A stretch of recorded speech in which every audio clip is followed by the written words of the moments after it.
The woman collapsed face first into the snow, her wedding dress turning red beneath her. "Papa! Papa, look!" 5-year-old Samuel Mercer broke free from his father's grip and ran toward the fallen stranger, his small boots kicking up powder. "Sammy, no." But the boy had already reached her, already turned her over, already seen her face. "Papa." His voice trembled.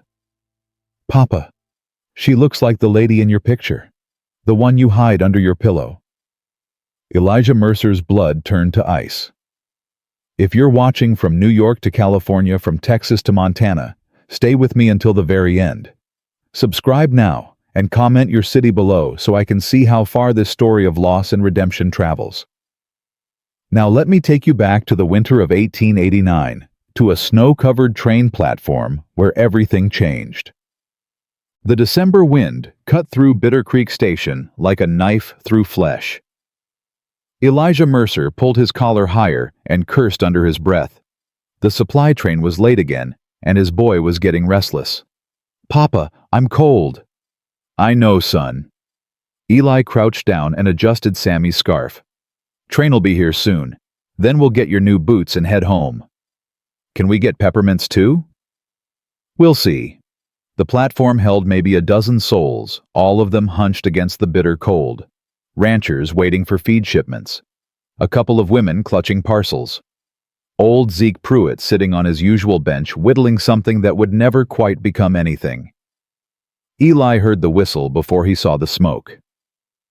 The locomotive appeared through the swirling snow like a black ghost, slowing with a screech of metal that made Sammy cover his ears. "She's here, Papa." "Stay close to me." The train shuddered to a stop. Steam billowed across the platform, mixing with snow, until everything turned white for a moment. Eli kept one hand on Sammy's shoulder, watching the passenger car doors. A businessman stepped off first, then a young couple, then an old woman with a carpet bag, then her. Eli's hand tightened on Sammy's shoulder so hard the boy yelped, "Papa, you're hurting me." He couldn't answer, couldn't breathe, couldn't do anything but stare at the woman standing in the doorway of the passenger car. She wore a wedding dress. White silk, or it had been white once. Now it was torn at the hem, stained with mud and something darker. Her hair hung loose around her face, tangled and wild. Her feet were bare despite the snow. And her eyes.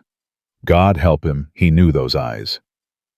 "That ain't possible," he whispered. The woman swayed in the doorway. Her hand gripped the rail so tight her knuckles went white. She took one step down, then another. Then her legs gave out entirely. She fell. Sammy tore free before Eli could stop him. "No, Sammy!" But the boy was already there, already kneeling in the snow beside the fallen woman, already brushing hair back from her face with his small mittened hands. "Papa, she's hurt. There's blood." Eli forced his legs to move. Every step felt like walking through deep water. The other people on the platform had stopped what they were doing, staring at the scene unfolding before them. "Step back, son." "But Papa," "I said, step back." He crouched down beside her. Up close he could see the bruises on her wrists, purple and yellow and fresh. Could see the cut on her forehead still seeping blood. Could see the way her chest barely moved with each shallow breath. And he could see her face. 4 years. 4 years since he'd seen that face. 4 years since she'd looked him in the eye and told him she didn't love him, had never loved him, that their time together had been a mistake. 4 years since Clara May Thornton had shattered his heart into pieces so small he'd never found them all. "Papa." Sammy's voice was small, scared. "Papa? Why does she look like the picture lady? Hush now." "But she does, Papa. She looks just like—" "I said hush." The sharpness in his voice made Sammy flinch. Eli immediately felt sick, but he couldn't deal with that now. Couldn't deal with any of this. "Someone get Doc Bennett," he shouted. The crowd just stared. "Now!" A young ranch hand finally broke away running toward town. The rest kept staring, their eyes moving between Eli and the unconscious woman and the little boy who kept reaching for her face. "She needs warmth." This from widow Josephine Calloway, who ran the boarding house. She pushed through the gawkers and knelt beside Eli, pressing her fingers to the woman's neck. "Pulse is weak. She's half frozen. We need to get her inside." "I don't want her inside anywhere." The widow's eyes snapped to his face. "Elijah Mercer, I don't care what history you've got with this woman. She'll die if she stays out here." "Maybe that's what she deserves." The words came out before he could stop them. Hard words, cruel words. The words of a man who'd spent 4 years nursing a wound that never healed. "Papa." Sammy was crying now, tears freezing on his cheeks. "Papa, you can't mean that. You can't." Eli looked at his son, at the fear and confusion in those eyes that looked so much like hers, and something inside him cracked. "Fine." He bent down and gathered the woman in his arms. She weighed nothing less than nothing, like the years had hollowed her out from the inside. "But she's not staying at my place. Widow Calloway, you got a room. Always." He carried her through the snow, aware of every eye on him, aware of the whispers already starting. By nightfall, the whole territory would know that Clara May Thornton had come back to Bitter Creek. By morning, everyone would have an opinion about what it meant. The boarding house was warm, almost too warm, after the bitter cold outside. Widow Calloway led him to a small room on the second floor, clean and spare, with a narrow bed and a washstand. "Put her there. Gently now." Eli laid her down on the bed and stepped back fast, like she might burn him if he touched her too long. Sammy tried to climb up beside her, but Eli caught him. "No, son, we're leaving." "But Papa, she's hurt. Doc Bennett will take care of her." "But I want to stay. I want to make sure she's okay." "Why?" The question came out sharper than intended. "Why do you care about some stranger?" Sammy's lower lip trembled. "She's not a stranger. She's the picture lady. The one you talk to sometimes when you think I'm sleeping." Eli's throat closed. He'd thought he'd been careful. Thought his nighttime conversations with a faded photograph were his secret shame alone. "That's different," he managed. "How?" He didn't have an answer. The doctor arrived in a flurry of cold air and medical bag. Horace Bennett was pushing 60, but still sharp, still capable, still the only thing passing for medical care within 50 miles. "Everyone out," he ordered. "Except Josephine. I'll need help." Eli grabbed Sammy's hand and pulled him toward the door. "Wait." Doc Bennett was looking at the woman's face, now his expression shifting from professional concern to personal recognition. "Eli, is this—" "Don't." "But she's—" "I said don't." Eli's voice could have frozen the room colder than the storm outside. "Tend to her injuries, that's all. I don't want to hear anything else." He left before the doctor could respond, dragging Sammy down the stairs and out into the snow. The cold hit him like a slap, welcome after the suffocating warmth inside. "Papa, slow down. My legs aren't as long as yours." Eli stopped, looked down at his son, saw the confusion and hurt and fear all tangled together on that small face. He crouched down, ignoring the snow soaking through his trousers. "I'm sorry, son. I shouldn't have yelled." "Who is she, Papa, really?" The question deserved a real answer. Sammy was old enough to understand some things, even if he was too young for the whole ugly truth. "She's someone I knew a long time ago, before you were born." "Did you love her?" The directness of children. No dancing around the point. No polite deflection. "Yeah." The words scraped out of his throat like broken glass. "Yeah, I loved her." "What happened?" "She left." "Why?" "I don't know." It was the first honest answer he'd given.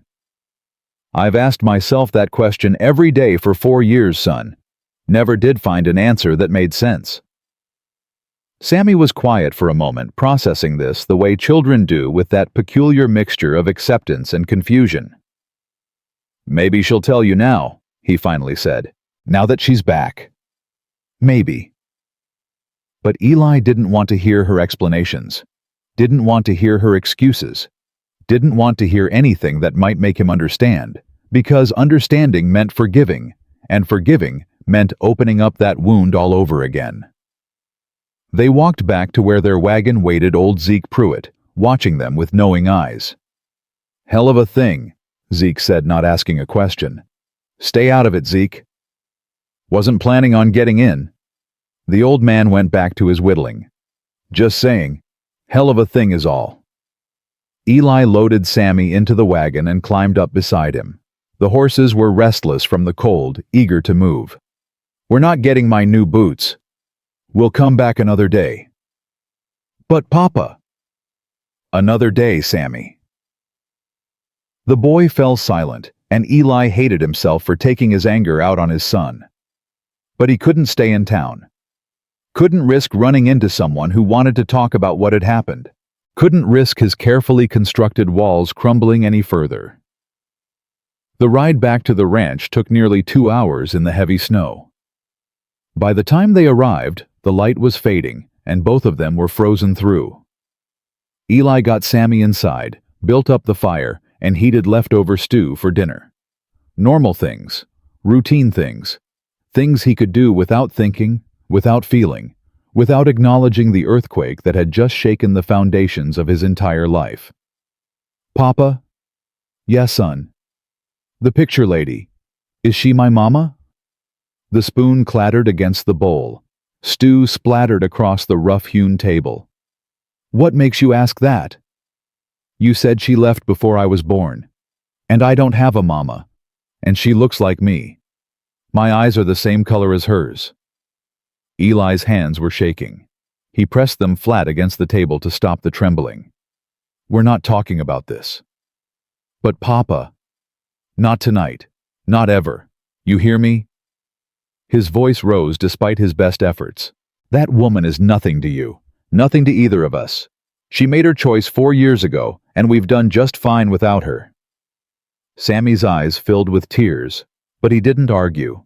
Just pushed his bowl away and climbed down from his chair. "I'm not hungry anymore." "Sammy." But the boy was already gone, disappearing into his small room and closing the door with a quiet click that somehow hurt worse than a slam would have.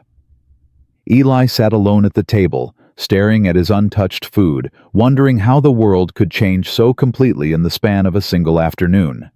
She was back. Clara May Thornton was back. And he had no idea what he was supposed to do about it. Sleep didn't come that night.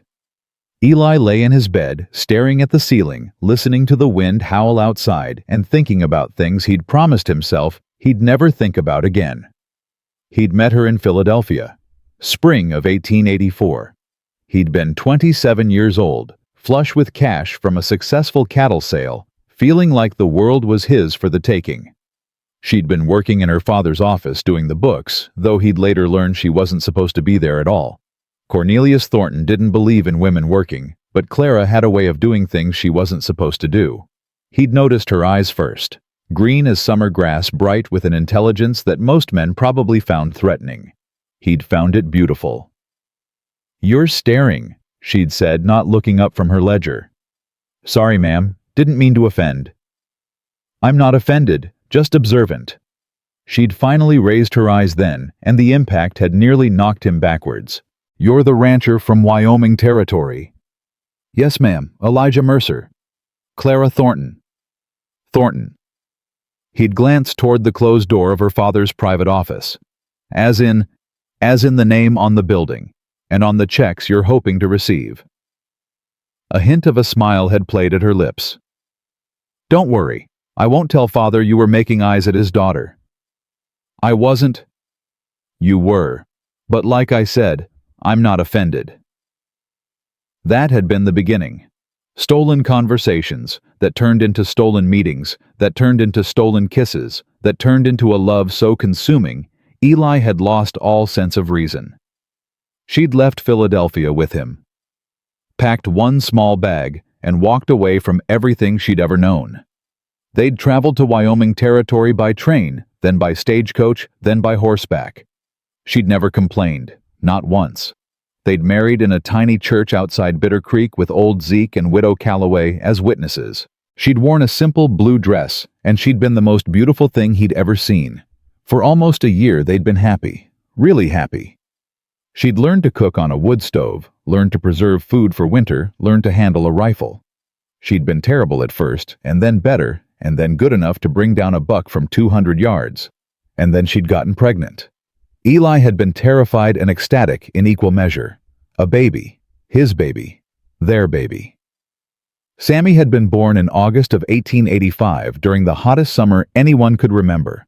Clara had labored for 18 hours, and when it was finally over, when Eli had held his son for the first time, he'd thought his heart might actually burst from loving them both so much. For 8 months, everything had been perfect. Then Cornelius Thornton had found them. Eli still remembered that night. The pounding on the door just before dawn. The men who'd pushed past him into his own home. Clara's screams as they'd dragged her away. "You have no right!" Eli had shouted, fighting against the arms holding him back. "I have every right." Cornelius Thornton had stood in the doorway, his face twisted with disgust. "She's my daughter, and she's clearly not in her right mind, running off with some dirt-poor rancher, living in squalor." "This isn't squalor. It's not fit for a dog, let alone a Thornton." "Papa," Clara had screamed. "Papa, please, let me go. Let me stay with my husband, with my baby." "You don't have a husband. That marriage wasn't legal. I've had it annulled." "You can't do that." "I already have." Cornelius had turned to Eli, then his eyes cold as the wind outside. "She'll be returned to Philadelphia where she belongs. She'll receive proper treatment for her condition." "What condition?" "There's nothing wrong with her." "Hysteria," Cornelius had said flatly. "Delusions of romantic love. A common affliction among young women. The doctors will cure her." "You're insane." "No, Mr. Mercer, I'm rich, which means I decide what's real and what isn't." He'd stepped closer, his voice dropping. "If you try to come after her, if you try to contact her, if you so much as write her name on a piece of paper, I will destroy you. I will take everything you have, your land, your cattle, your son. I will make sure no one in this territory will do business with you. Do you understand?" Eli had understood. He'd hated it, but he'd understood. They'd taken Clara into the night, her screams echoing long after the wagon had disappeared. Sammy had woken and cried for hours, sensing somehow that something terrible had happened. 2 weeks later, a letter had arrived.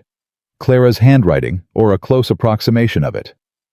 "Elijah, I've had time to think clearly away from your influence. I realize now that I made a terrible mistake. I never loved you.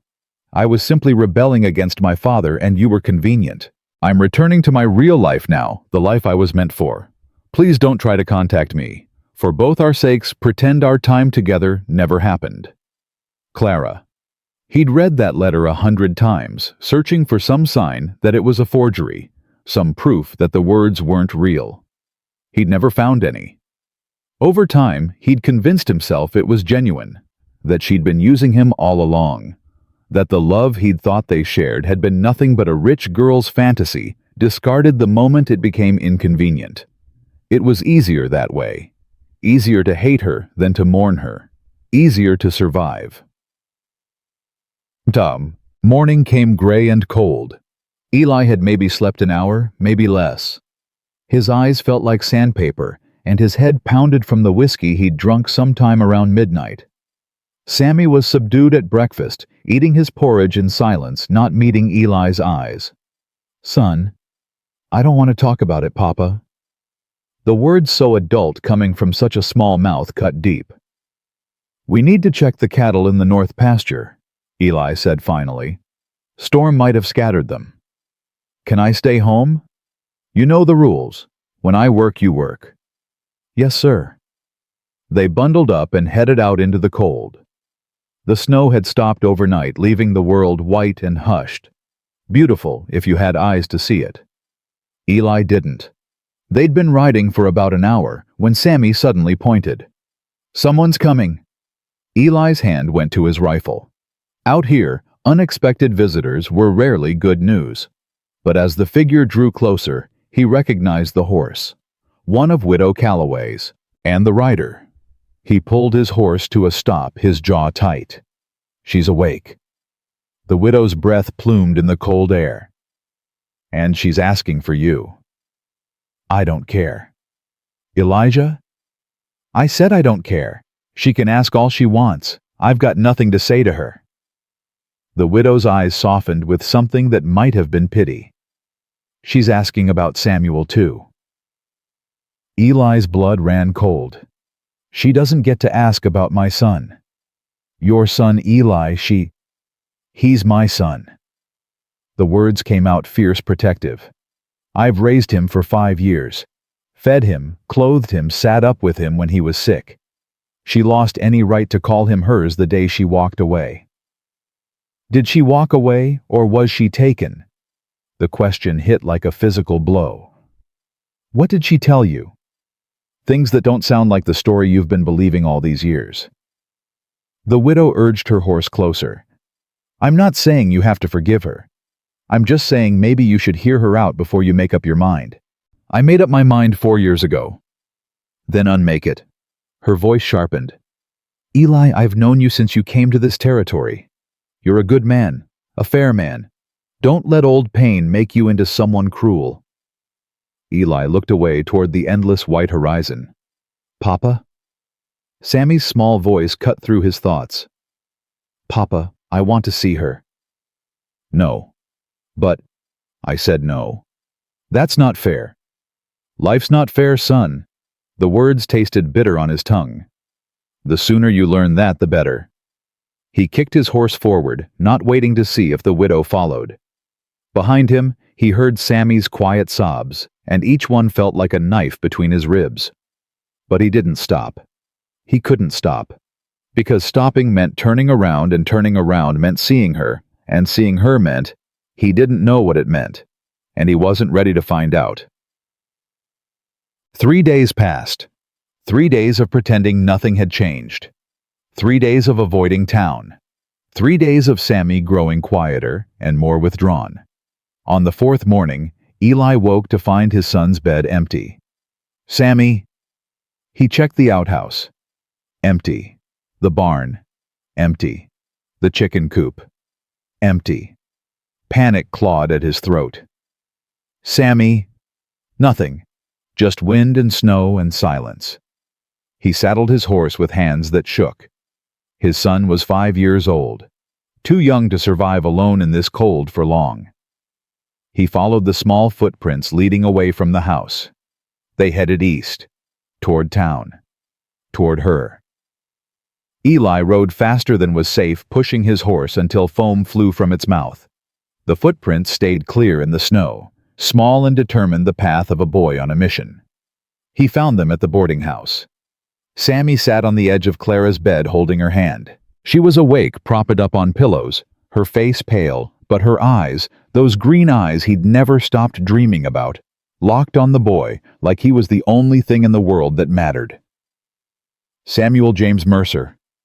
Both of them jumped. Sammy's face went white with fear, but he didn't let go of Clara's hand. "Papa, I had to come. I had to." "You left the house without permission. In winter. Alone." Eli's voice shook with rage and relief. "Do you have any idea what could have happened? I was careful." "Careful isn't good enough. You could have frozen to death. You could have—" He stopped, unable to finish. Clara spoke then, her voice rough but steady. "He's safe. That's what matters." "Don't." Eli held up a hand.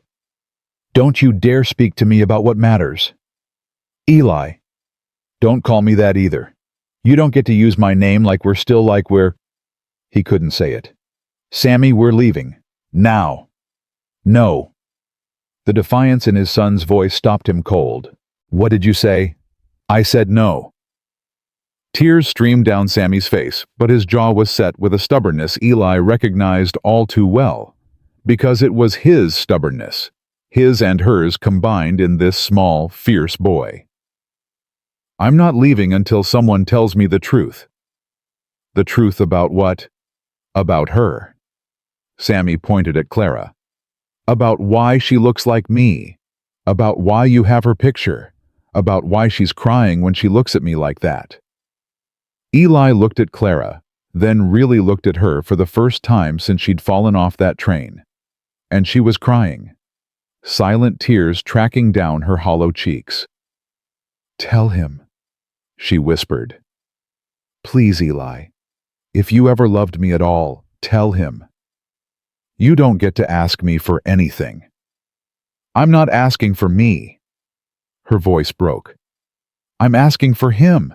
He deserves to know."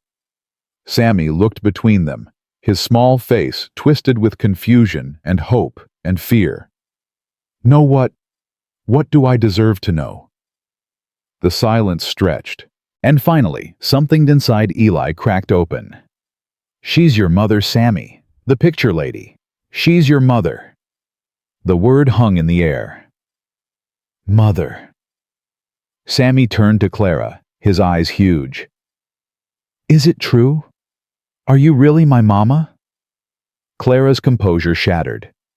She reached for him with trembling hands, pulled him close, buried her face in his hair. "Yes, baby. Yes, I'm your mama. I've always been your mama. I'm so sorry. I'm so sorry." Sammy clung to her small arms, wrapped tight around her neck. "I knew it. I knew you weren't gone. Papa said you went away, but I knew. I dreamed about you. You used to sing to me. You used to call me your little light." Clara sobbed harder. "You remember. Oh God, you remember." Eli watched them hold each other. Mother and son reunited after 4 years and felt his heart tearing in 2 different directions. Because part of him wanted to tear them apart, wanted to grab his son and run, wanted to pretend none of this was happening. But another part, a part he'd tried so hard to kill, wanted to believe, wanted to hope, wanted her back. "Why did you leave?" His voice came out rough, barely controlled. Clara lifted her head from Sammy's hair. Her eyes met his, and he saw fear there, but also something else. Something like steel. "I didn't leave." Each word was precise, deliberate. "I was taken, dragged out of our home while you were being held down, locked in a private asylum for 3 years, told I was insane, told you didn't want me anymore, told our son was dead." The room went very still. "They told you Sammy was dead. They told me he died of fever 3 weeks after I was taken." Her voice cracked but didn't break. "I mourned him, Eli. I mourned our baby every single day for 3 years, until 6 months ago, when I finally escaped and learned the truth." "That's not—" Eli struggled to breathe. "That's not what the letter said." "What letter?" "The one you sent. Telling me you never loved me. Telling me to forget you." Clara's face went white. "I never wrote that letter. I never—" She stopped. "My father. He must have— How do I know you're not lying now? You don't." She held his gaze. "You don't know. You have no reason to trust me after everything that's happened. But I'm telling you the truth, Eli. I swear on our son's life.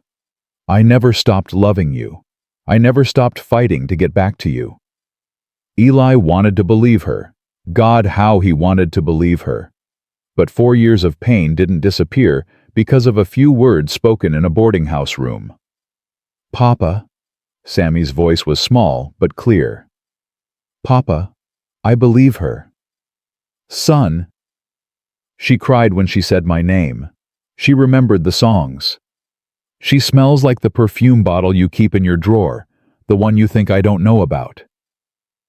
Eli closed his eyes. The perfume. The one that still held her scent after all these years. The one he'd pressed to his face on his darkest nights. His son had noticed. His son had remembered. His son had forgiven. "Please," Clara whispered. "I'm not asking you to love me again. I'm not asking for anything except a chance. A chance to prove I'm telling the truth. A chance to know my son." Eli opened his eyes, and for the first time in 4 years, he let himself really see her. Not the ghost. Not the memory. Not the villain he'd created in his mind to make the loss bearable. Just Clara, thinner than she'd been, worn down, broken in places that might never heal, but still fighting, still here, still his. 1 week, he heard himself say. You get 1 week. You can see Sammy during the day. You can prove whatever you need to prove. But at the end of that week, if I have any reason at all to think you're lying, you leave, and you never come back. Clara's breath caught. I'll take it. I'll take whatever you give me. Don't make me regret this. I won't. She was crying again, but smiling too. A broken, beautiful smile he remembered from another lifetime. I won't, Eli. I promise. Sammy looked between them, hope blazing in his eyes. Does this mean we're going to be a family? Neither adult answered, but for the first time in 4 years, Eli didn't say no. And maybe, just maybe, that was enough. The wagon ride back to the ranch was silent, except for the crunch of snow beneath the wheels. Eli kept his eyes fixed on the road ahead, his jaw set in a hard line that Sammy knew better than to test. Clara sat in the back of the wagon, wrapped in a borrowed coat that hung loose on her thin frame. She hadn't stopped looking at Sammy since they'd left town, drinking in every detail of him like a woman dying of thirst. You're staring? Sammy said, not unkindly. I'm sorry, Clara's voice caught. You're so big now. When I last held you, you fit in my arms. I'm 5 3/4, almost 6. I know. Your birthday is in August. August 14th at 3 in the morning. You came into the world screaming so loud I thought the roof might come off. Sammy's eyes went wide. Papa never told me that part. There's a lot your papa never told you. Eli's shoulders stiffened, but he didn't turn around, didn't acknowledge he'd heard. The ranch appeared through the trees, smoke rising from the chimney where the morning fire still burned.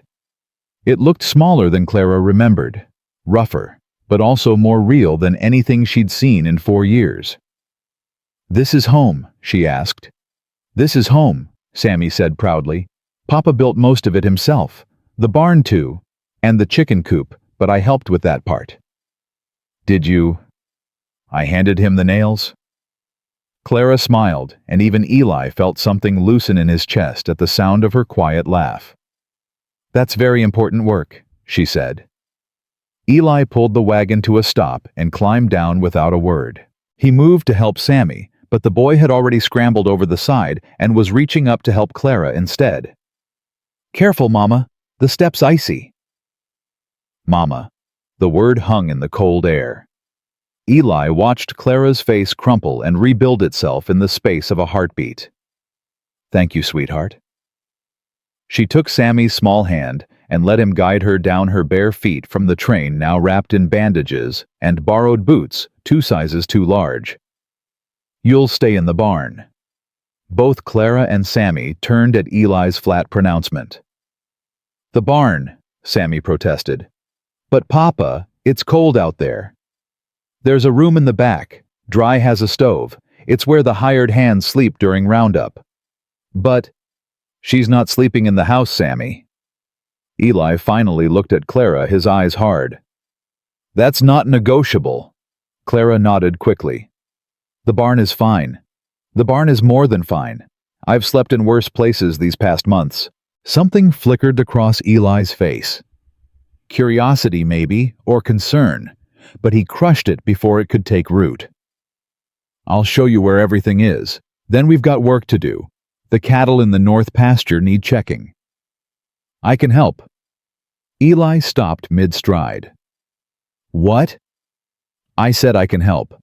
I remember how to ride. I remember how to work. Clara lifted her chin, a ghost of the stubborn woman he'd married showing through. You gave me a week to prove myself. I intend to use every minute of it. You can barely stand. I'm stronger than I look. You're half dead. Then I'll work half dead. She met his eyes without flinching. I'm not here to be a burden, Eli. I'm here to earn my place. The silence stretched between them, filled with 4 years of pain and anger, and something else neither of them was ready to name. Fine, Eli said finally. But if you slow me down, you stay behind. Understood? Understood.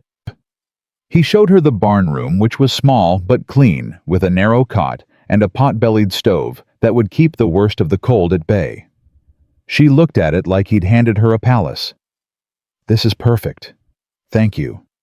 Don't thank me. You haven't earned anything yet. He turned and walked away before she could respond. The north pasture was a 2-hour ride in good weather. In the snow, it took nearly 3. Clara rode one of the older horses, a gentle mare named Bess, who seemed to sense her rider's weakness and compensated accordingly. Sammy rode with Eli, chattering the whole way about the cattle and the horses, and the time a wolf had come too close to the henhouse and Papa had shot it from 50 yards. Did you really? Clara asked. It was closer to 30, Eli admitted grudgingly, and it was more scared of us than we were of it. Papa's the best shot in the territory. Everyone says so. I'm adequate. Mr. Pruitt says you could shoot the wings off a fly at 100 paces. Zeke Pruitt says a lot of things. Clara smiled, and Eli hated how much he wanted to see it again. They found the cattle scattered across 3 different draws, spooked by the storm, and too stupid to find their way back together. Eli worked with practiced efficiency, cutting out strays and driving them back toward the main herd, while Clara and Sammy watched from a rise. Can you show me how to do that? Clara asked when he rode back to check on them. It takes years to learn. Then teach me the basics. He stared at her, trying to find the angle, the manipulation, the hidden agenda. All he saw was a woman who wanted to be useful. Fine. Take the left flank. If any of them try to break off, turn Bess into their path. She knows what to do even if you don't. Clara nodded and rode off, her posture in the saddle rusty, but not incompetent. She'd always been a quick learner. He'd forgotten that about her. Or maybe he'd forced himself to forget. By the time they got the herd gathered and headed back toward better grazing, the sun was starting its descent toward the mountains. Clara's face was pale with exhaustion. Her bandaged hands clutched tight on the reins, but she hadn't complained once.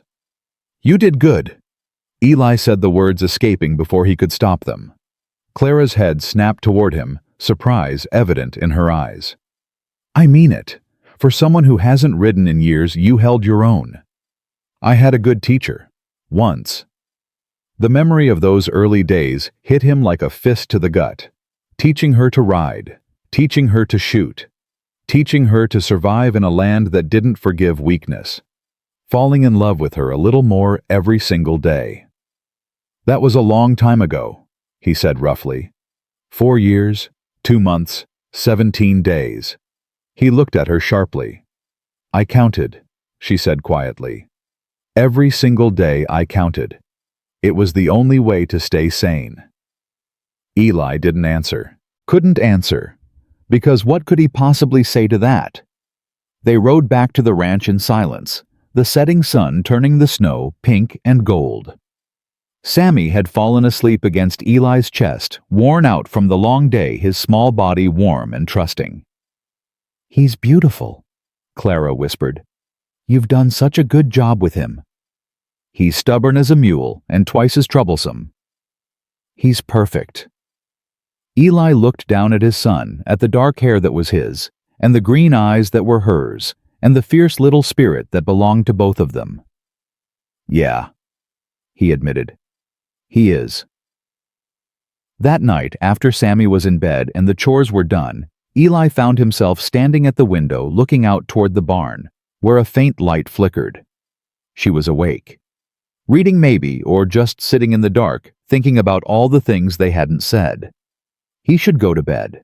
Should stick to his plan of keeping her at arm's length for the week, then sending her on her way. Should protect himself and his son from the inevitable disappointment. Instead, he pulled on his coat and walked out into the cold. The barn door creaked when he opened it. Clara looked up from where she sat on the cot, a worn blanket wrapped around her shoulders. "Is something wrong? Is Sammy?" "He's fine, sleeping." She relaxed slightly, but her eyes remained wary, waiting for him to tell her why he was here. The problem was, he didn't know himself. "Tell me what happened," he said finally. "All of it. From the night they took you." Clara was quiet for a long moment.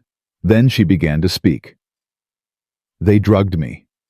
I don't know what it was, but I couldn't fight, couldn't scream, couldn't do anything but watch while they carried me out of our home. I saw you trying to get to me. I saw the blood on your face where they'd hit you. I tried to call out, but nothing came."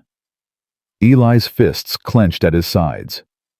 "When I woke up, I was in a room with bars on the windows, white walls, white sheets, white everything, like a tomb made of snow. They told me I was in a hospital, that I was sick, that I needed help." "The asylum." Clara nodded. "Greenfield Sanitarium, private facility in upstate New York. Very exclusive, very discreet. The kind of place rich families send their inconvenient women." Inconvenient. That's what my father called me. His inconvenient daughter who'd run off with a poor rancher and ruined the family reputation. Her voice hardened. "He told me if I followed the rules and took my medicine and stopped insisting that I had a husband and child eventually, I'd be released. I'd be allowed to come home." "But you didn't behave." "No." A ghost of a smile crossed her face. "I fought them every day for the first year. Tried to escape 7 times. Wrote letters that were never sent. Screamed the truth at anyone who would listen." "What changed?" The smile vanished. "They broke me," she said simply. "Not all at once. Bit by bit, day by day, until I couldn't remember anymore what was real and what wasn't. They told me you'd moved on, that you'd remarried, that Sammy had died of fever and you blamed me for leaving him. And after a while, I started to believe it." Eli's throat closed. He wanted to reach for her, wanted to pull her into his arms and promise that none of it was true. But 4 years stood between them like a wall of ice. "How did you get out?" "My father decided I'd been punished enough, or maybe he just needed me for something else." Bitterness dripped from her words. 6 months ago, he had me transferred to a facility closer to Philadelphia. Said I was showing improvement. Said I might be ready to rejoin society. And then I met a nurse named Sarah who had a son Sammy's age. She asked about my family and I told her the truth. All of it. She didn't believe me at first, but she checked. She actually checked Eli. And she found out that I wasn't lying. That there was a rancher in Wyoming Territory named Elijah Mercer who was raising a 5-year-old son alone. Clara's voice broke. She told me Sammy was alive. After 3 years of being told he was dead, she told me he was alive. Jesus. Sarah helped me escape. Gave me money, clothes, a train ticket. I was supposed to come straight here, but my father caught up with me in Chicago. Her hand went unconsciously to her throat, where Eli now noticed fading bruises. He had another plan for me. A marriage to a business associate. A man named Aldridge Harwick who didn't care that I'd been in an asylum as long as he got the Thornton money. The wedding dress. Clara nodded. They held the ceremony 3 days ago. I managed to get away during the reception while everyone was distracted. Stole the first train ticket I could find and ran. She looked down at her hands. I know how it looks. A woman in a wedding dress half mad showing up to claim a child she abandoned. I know what everyone must think. What do you want me to think? I want you to believe me. Her eyes met his, fierce and desperate. I want you to look at me and see the woman you married, not the monster my father tried to turn me into. I want you to give me a chance to prove that I never stopped loving you, even when they told me you were lost to me forever." Eli stood at the edge of her small room, feeling like he was standing at the edge of a cliff. Jump, and he might fly. Or he might fall. "The letter," he said. "The one I got, saying you never loved me." "I didn't write it. I swear to you, Eli. I would never. I know." She stopped mid-sentence. "What?" "I know you didn't write it." He rubbed a hand over his face, exhausted in ways sleep couldn't fix. "I think I always knew. The handwriting was close but not quite right. The words were too cold, too final. You never were good at being cold." "Then why did you believe it?" "Because believing it was easier than hoping." He finally looked at her, letting her see the full weight of what he'd carried alone for 4 years. "If you left because you didn't love me, then I could hate you. I could move on. I could survive. But if you were taken, if you were suffering while I did nothing—" His voice broke. "I couldn't live with that, so I chose to believe the lie." Clara rose from the cot and crossed the small space between them. She stopped just short of touching him, close enough that he could see the tears streaming down her face. "I don't blame you," she whispered. "I could never blame you. We were both fighting to survive. We just did it in different ways. I should have come for you. Should have torn Philadelphia apart until I found you. They would have killed you, or arrested you, or both." She shook her head. "My father had an army of lawyers and politicians and hired guns. You were one man with a baby to raise. You did what you had to do. I gave up on you. You kept our son alive." Her hand rose, trembled, then pressed gently against his chest, where his heart pounded like a war drum. "That's not giving up. That's the bravest thing you could have done." Eli caught her wrist, felt the scars there, the ridges of healed wounds. "What are these from?" "The first escape attempt. I tried to pick the lock on my window. The metal cut deep. And these—" His thumb traced newer marks, barely healed. "The fourth attempt. And the fifth." "Clara, I told you I fought." Her voice was steady despite the tears. "Every scar is proof that I never stopped trying to get back to you." Something broke inside him. 4 years of anger, of grief, of carefully maintained walls, all of it crumbling at the touch of her hand and the truth in her eyes. "I don't know how to do this," he admitted. "I don't know how to trust you again." "Then don't. Not yet." She didn't pull away, didn't push for more than he could give. "Let me earn it. Day by day, hour by hour. Let me prove that I'm still the woman you married." "You're not. She's gone." Pain flashed across Clara's face. "You're not her," Eli continued. "And I'm not the man you left behind. We're both different now. Harder. More broken." He paused, struggling to find the right words. "But maybe that's okay. Maybe we can figure out who we are now, together." Hope flickered in her eyes, fragile as a candle flame. "Is that a yes?" "That's a maybe. A small maybe." "I'll take it." The next 3 days passed in a blur of hard work and harder conversations. Clara threw herself into ranch life with a determination that bordered on obsessive. She was up before dawn, helping with the morning feeding. She worked alongside Eli all day, never complaining, even when her body clearly screamed for rest. She fell into bed each night exhausted, but somehow more alive than she'd been in years.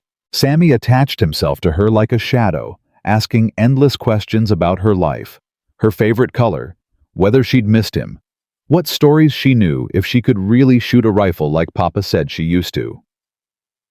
"I could once," Clara admitted. "I might be rusty now." "Papa can teach you again. He taught me to whittle." "Did he?"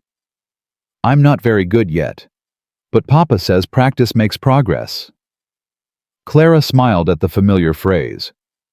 "He used to say that to me, too." "Maybe you can practice together. Like a family." The word hung in the air, weighted with possibility. Eli watched their growing bond with a mixture of joy and terror. Every laugh they shared, every moment of connection, every step Clara took toward reclaiming her place in Sammy's heart, each one made it harder for him to imagine sending her away. But the week wasn't over yet, and he still didn't fully trust her. On the fourth evening, they received a visitor. Old Zeke Pruitt rode up to the ranch, just as the sun was setting, his face grave beneath his battered hat. "We need to talk, Eli. Alone."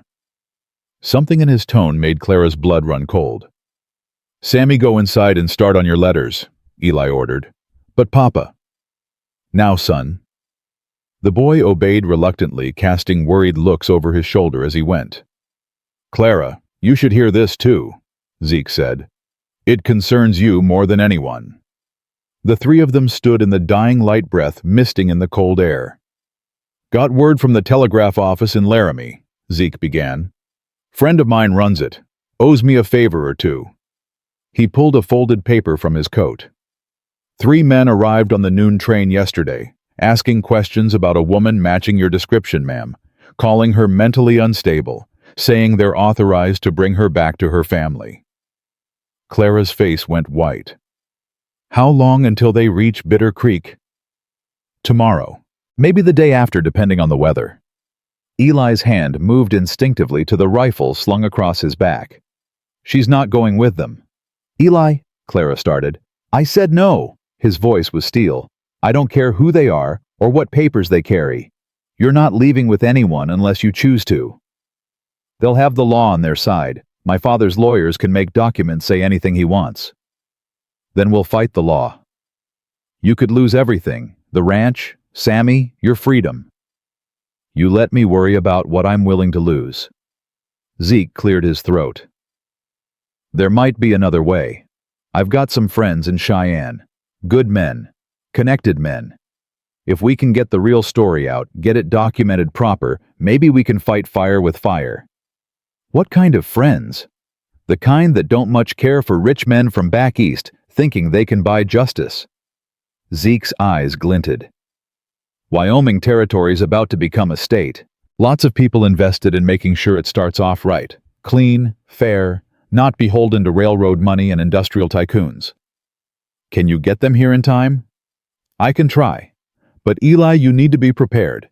If those men arrive before help does, then I'll handle it." Clara grabbed his arm. "No. No, I won't let you risk yourself for me. If they come, I'll go with them.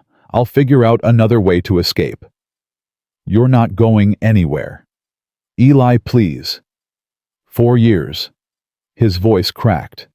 4 years I spent believing you chose to leave me. 4 years I spent hating you, mourning you, trying to forget you. I'm not losing you again. Not to your father. Not to anyone. Clara's breath caught. "What are you saying?" "I'm saying you're staying. I'm saying we fight this together. I'm saying—" He stopped, struggling with words that had been locked inside him for far too long. "I'm saying I still love you, Clara. God help me, I never stopped, even when I wanted to, even when I tried." Tears spilled down her cheeks. "You don't have to say that just because—" "I'm not saying it because of anything. I'm saying it because it's true." He took her face in his hands, rough palms gentle against her skin. "I love you. I've loved you since the moment I saw you in your father's office pretending you weren't watching me. And I'll love you until the day I die, whether that's tomorrow or 50 years from now." "Eli." "Let me finish. I don't know what's coming. I don't know if we can beat your father and his lawyers and his hired guns. But I know that whatever happens, I want to face it with you. Not as strangers, not as enemies, as partners, as family." Clara was crying openly now, but her smile was like the sun breaking through storm clouds. "Is this really happening?" "Unless you say no." "I could never say no to you." She leaned into his touch, her forehead pressing against his. "I love you too. I've always loved you. Even when they told me you were lost. Even when I thought I'd never see you again. You were my reason for surviving." Zeke cleared his throat awkwardly. I'm, gonna go send that telegram now. Give you two some privacy." Neither of them noticed him leave. Eli kissed her then for the first time in 4 years. Soft at first, tentative, both of them afraid of shattering something fragile and new. Then, deeper, more urgent, making up for lost time with every breath. When they finally pulled apart, they were both trembling. "Whatever comes," Clara whispered, "we face it together." "Together," Eli agreed. From the window of the cabin, a small face watched with wonder.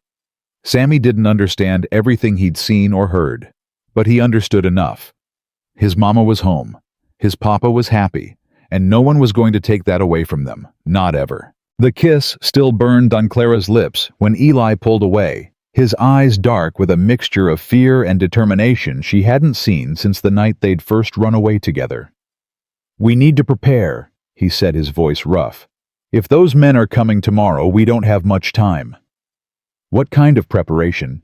"The kind that makes them think twice about trying anything." He took her hand and led her back toward the cabin, where Sammy still watched from the window. The boy's face lit up when he saw them approaching together, their fingers intertwined. "Papa, Mama, are you coming inside now?" "In a minute, son."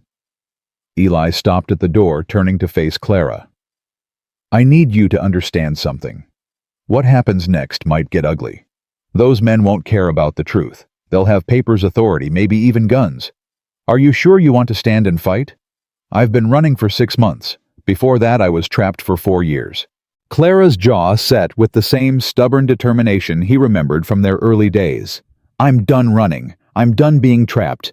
Whatever comes, I face it here, with you and Sammy. Even if it means losing, even then, at least I'll lose on my own terms." Eli nodded slowly. "All right. Then let's make sure we don't lose." They spent the evening planning. Eli showed Clara where he kept his rifles, made her practice loading and unloading until her bandaged hands moved with something approaching confidence. He explained the layout of the property, the places where attackers might approach the defensive positions that would give them the best advantage. "You really think it'll come to shooting?" Clara asked. "I hope not, but your father's men might not give us a choice." Sammy had been put to bed hours ago, but neither adult could sleep. They sat at the kitchen table, a single lamp casting shadows across their faces, speaking in low voices about possibilities and contingencies. "There's something I need to tell you," Clara said finally. "Something I should have said before." Eli tensed. "What?" "When I escaped from the wedding, I didn't just run. I took something." She reached into the pocket of her borrowed coat and pulled out a folded envelope, yellowed with age and worn at the edges. "I found this in my father's desk while I was looking for money. He'd kept it all these years. I don't know why. Maybe as a trophy. Maybe to remind himself of what he'd destroyed." She handed it to Eli with trembling fingers. He unfolded the paper carefully, his eyes scanning the familiar handwriting. His own handwriting. "This is the letter I wrote to you," he said slowly. "After you. After I thought you left. I sent it to your father's house, hoping somehow it would reach you. I never saw it. Not until 3 days ago." Eli read the words he'd written 4 years earlier, words stained with desperation and heartbreak. "Clara, I don't understand what happened. I don't understand why you left or what I did wrong. But I need you to know that I love you. I will always love you. Whatever your father told you, whatever he threatened you with, please know that there is nothing you could do that would make me stop. Sammy is healthy. He asks for you every night. He doesn't understand why Mama went away, and I don't know how to explain it to him because I don't understand either. If you ever want to come home, the door will always be open. If you ever need help, I will move heaven and earth to reach you. You are my wife, my heart, my everything. That will never change. Please, Clara, just let me know you're safe. Just give me some sign that you're out there, that you haven't forgotten us completely. I love you. Always." Eli. His hands shook as he finished reading. "You wrote this," Clara whispered. "You tried to reach me." I wrote 100 letters. More. I don't know how many. I sent them everywhere I could think of. His voice cracked. I never got a single response. I thought you just didn't care enough to answer. He intercepted everything. Every letter, every telegram, every attempt you made. Tears streamed down Clara's face. All those years I thought you'd given up on me, and you thought I'd abandoned you. He made sure we'd never find our way back to each other. But we did. Eli reached across the table and took her hand. Against everything he tried, we found each other anyway. Because I ran. Because I refused to stop fighting. She squeezed his fingers. Because somewhere deep inside, I knew you were still out there waiting. They sat in silence for a long moment, the weight of lost years pressing down on them. I'm going to destroy him, Eli said quietly. Not just beat him. Destroy him. Everything he has, everything he's built. I'm going to tear it all down. Eli. He stole 4 years from us. 4 years of watching Sammy grow. 4 years of building our life together. 4 years of... His voice broke. He told you our son was dead. He let you grieve for a child who was alive and asking for you every single night. That's not something I can forgive. That's not something I can let stand. Revenge won't give us those years back. No. But it might make sure he never does this to anyone else. Before Clara could respond, a sound cut through the night. Hoofbeats approaching fast. Eli was on his feet in an instant, rifle in hand. Stay here. Keep the door locked. Eli, wait. But he was already gone, slipping out into the darkness. Clara stood frozen for a moment, then grabbed the second rifle from above the fireplace. Her hands shook as she checked the chamber, but she forced herself to breathe, to remember Eli's instructions. The hoofbeats stopped. Voices low and urgent drifted through the thin walls. Then Eli's voice sharp with relief. Zeke, what the hell are you doing here at this hour? Couldn't wait until morning. The old man's voice was breathless. News from Cheyenne. Better than I hoped. Clara opened the door to find Eli and Zeke standing in the moonlight, their breath forming clouds in the frozen air. What news? Zeke grinned, his weathered face transformed. Got a reply from my friends. They're very interested in the story of Cornelius Thornton and his imprisoned daughter. Turns out he's got enemies, powerful ones, men who've been looking for leverage against him for years. What kind of enemies? The kind that sit in territorial government, the kind that will be writing the laws when Wyoming becomes a state in a few months. Zeke pulled out a crumpled telegram. They're sending someone. A lawyer named Harrison Blake. Used to be a federal prosecutor before he moved west. He'll be here day after tomorrow with documents that could turn this whole thing around. Day after tomorrow. Clara's heart sank. But those men will be here tomorrow. I know. That's why I rode through the night. Zeke's expression sobered. You need to hold them off for 1 day. Just 1 day. If you can do that, help will come. Eli's jaw tightened. 1 day. Can you do it? He looked at Clara, then back at Zeke. We don't have a choice. The night passed in fitful attempts at rest. Clara dozed on the sofa, while Eli kept watch. Then they switched positions as dawn approached. Neither of them really slept. Sammy woke with the sun oblivious to the tension crackling through the cabin. Is today a working day, Papa? Not exactly. Eli crouched down to his son's level. Sammy, I need you to listen carefully.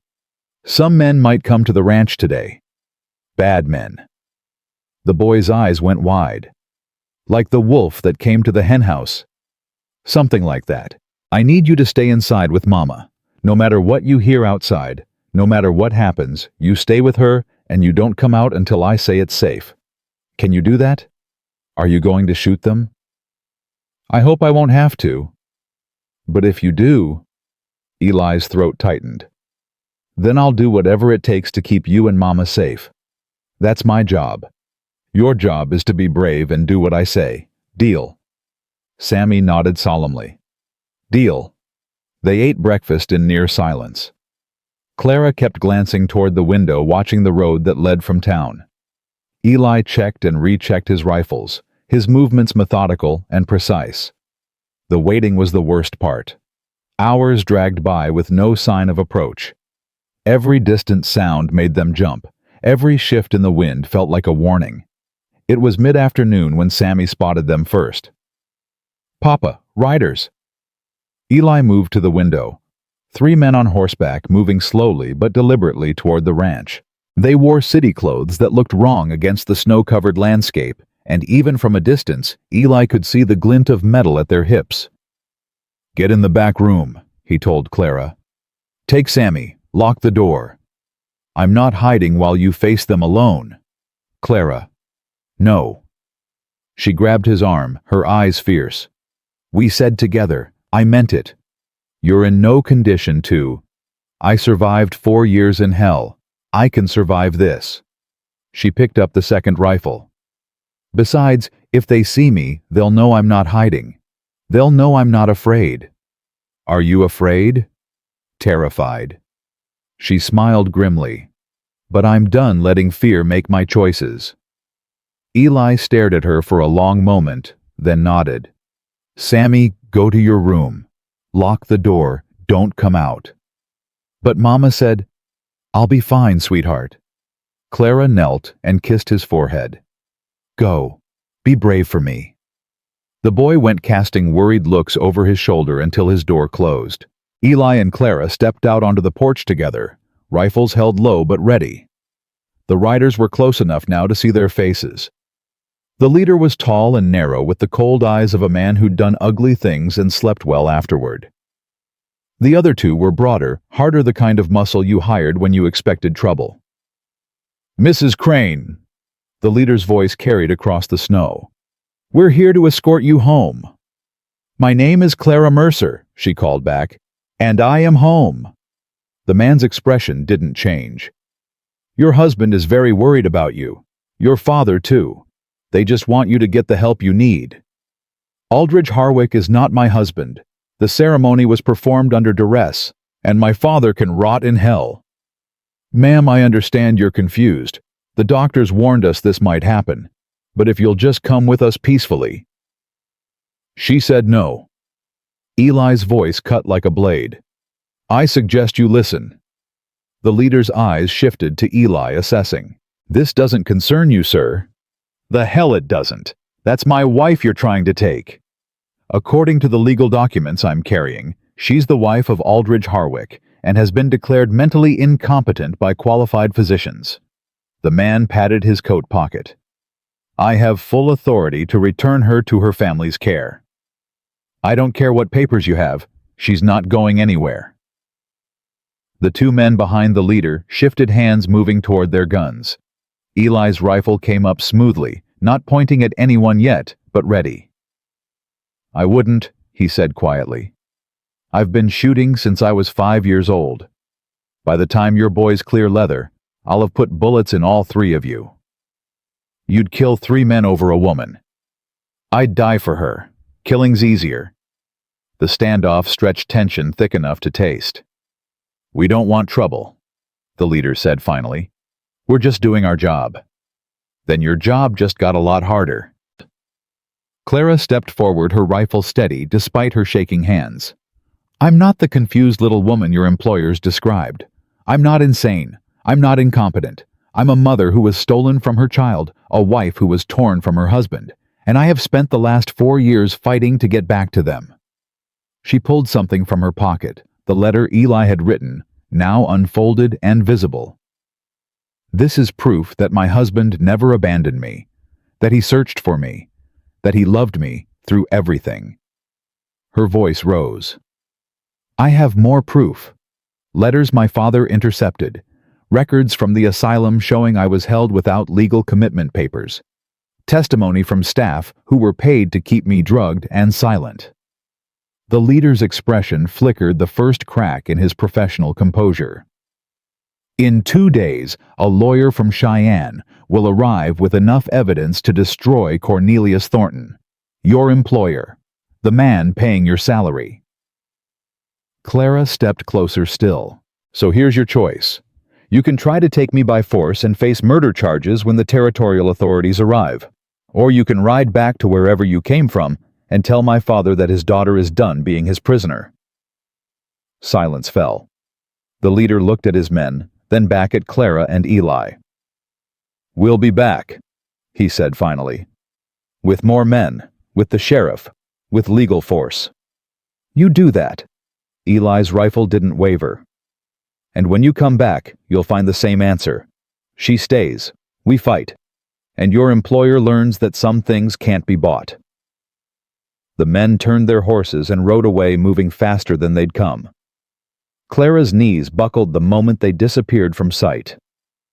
Eli caught her, holding her against his chest as tremors racked her body. "You were amazing," he murmured into her hair. "God, Clara, you were incredible. I was terrified. I thought I might vomit. But you didn't. You stood your ground. You made them back down."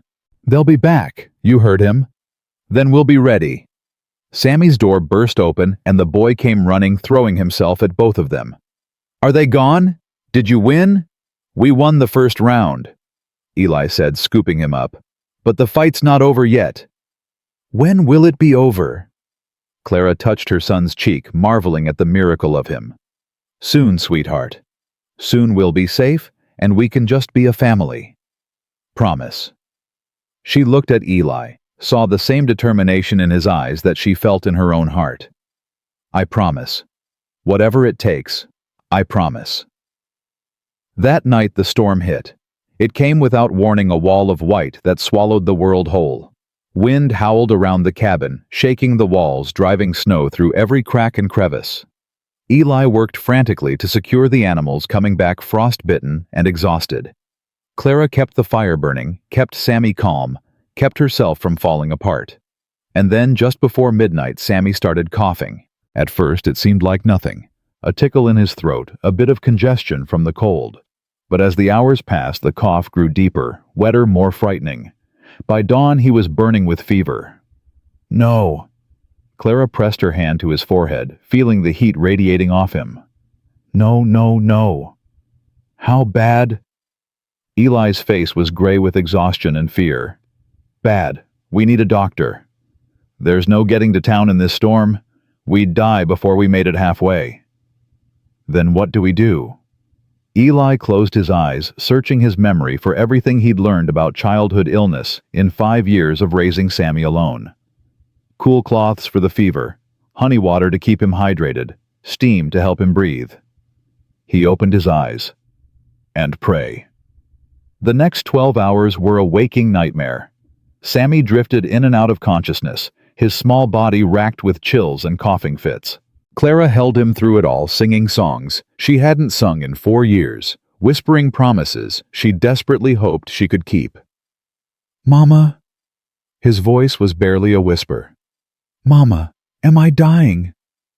"No, baby. No, you're not dying. You're going to be fine.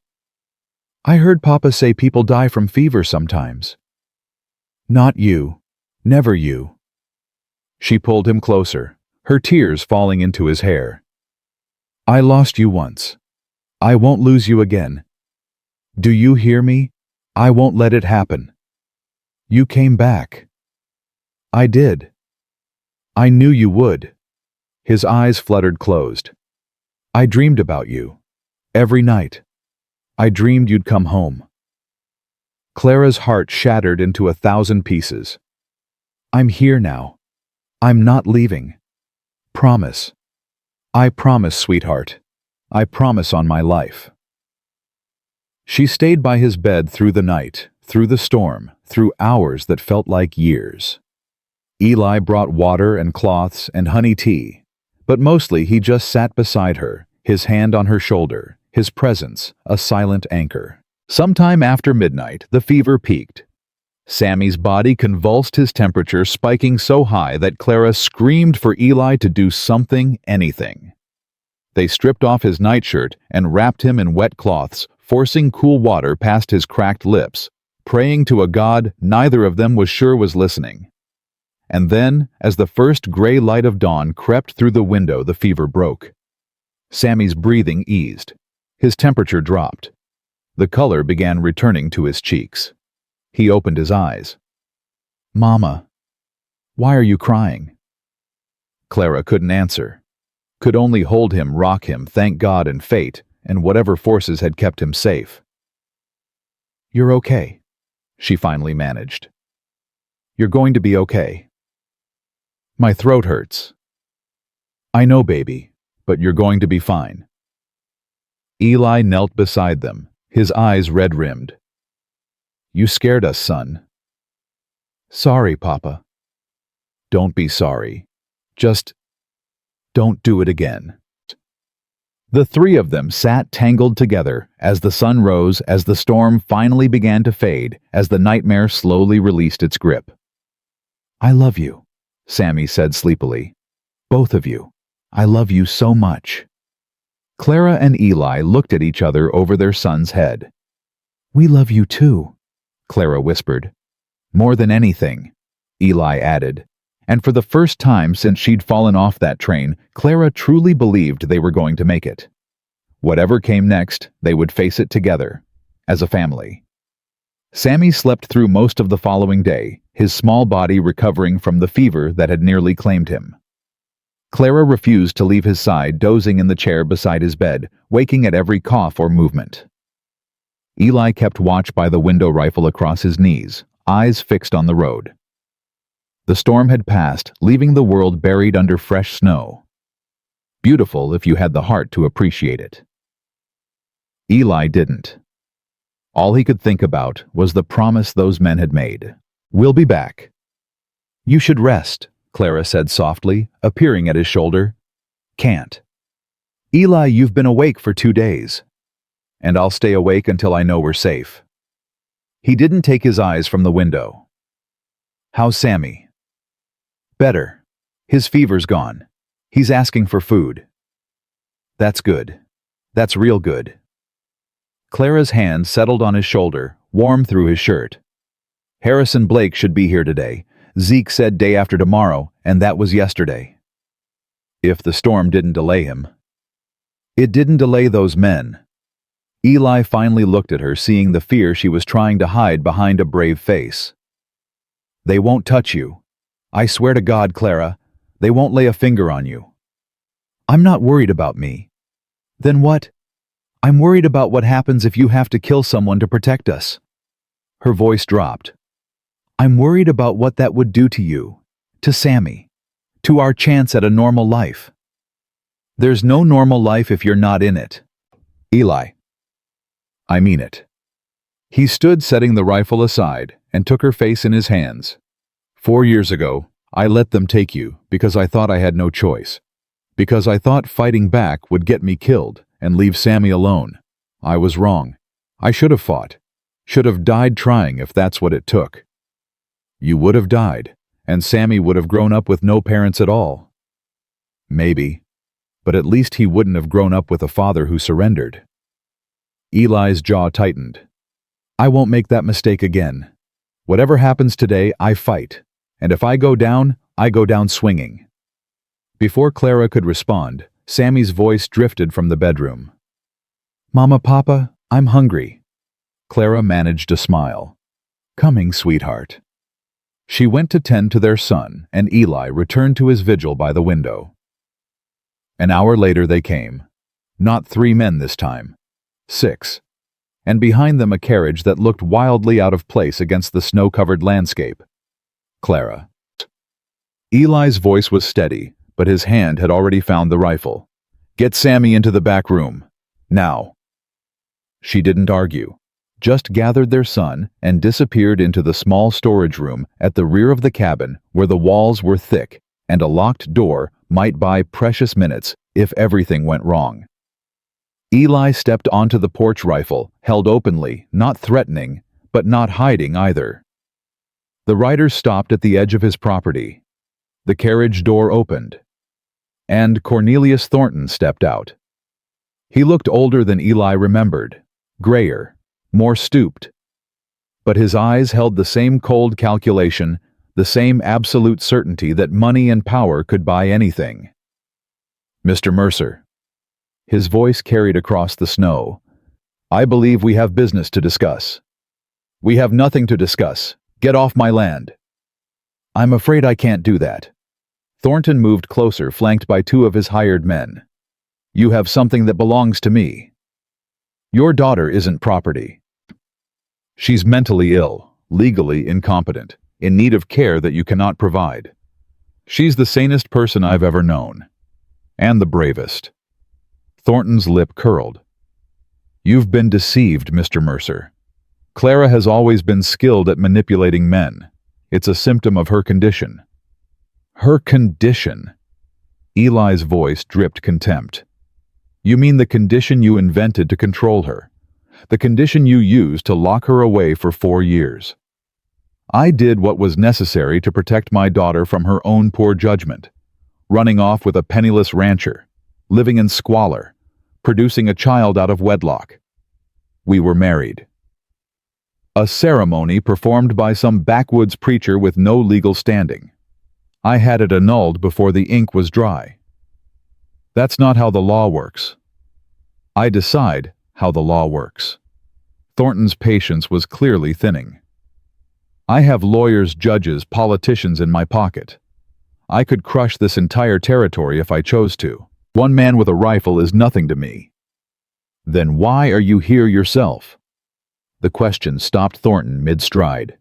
"You could have sent more hired guns," Eli continued. "Could have brought an army. Instead, you came in person. Why?" Something flickered in the old man's eyes. Something that might have been uncertainty. "Because I wanted to see for myself. The man who bewitched my daughter.